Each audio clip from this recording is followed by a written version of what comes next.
नमस्कार निखिल. नमस्कार. मी समर्थ सोशल फाउंडेशनमध्ये एक सामाजिक कार्य करते, ते म्हणजे नशामुक्तीचं, शुगरमुक्तीचं.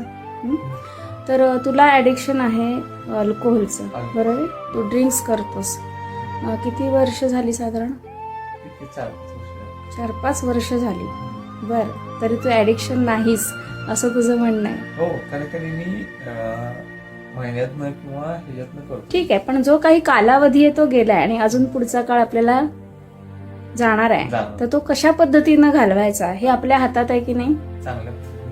चांगल्या पद्धतीने घालवायचा. आणि म्हणून मी तुझ्याकडे आज आले आणि तू आमच्याकडचा हा जो बी अल्निको आहे हा स्प्रे तुला मी 15 म्हणजे स्प्रे केला, बरोबर आहे? आपल्याला स्प्रे करून एक 15 मिनिटं झाली. काय तुला फरक वाटतोय आता? आधीपेक्षा बेटर वाटते. म्हणजे तुझी जी नशा आहे ते कमी आली. Very good. 15व्या मिनिटाला कमी आली. आणि माझ्या माहितीप्रमाणे कमीत कमी 4-5 तास तरी कोणी उठत नाही, बरोबर आहे? तर आज तू याच्यातनं स्प्रे केल्यानंतर तुला चांगला फील आला. तू त्याच्यातनं म्हणजे तुला नशा जी होती ती उतरलेली आहे. आणि तर तू ग्वाही देतोस की अशा पद्धतीनं मी अल्कोहोल सोडणार आहे स्प्रे करून. ठीक आहे, धन्यवाद. अतिशय छान पद्धतीने तुला रिझल्ट आला. असाच तुला रिझल्ट पूर्ण येऊन तू म्हणजे व्यसनमुक्त होणार. ठीक आहे, धन्यवाद.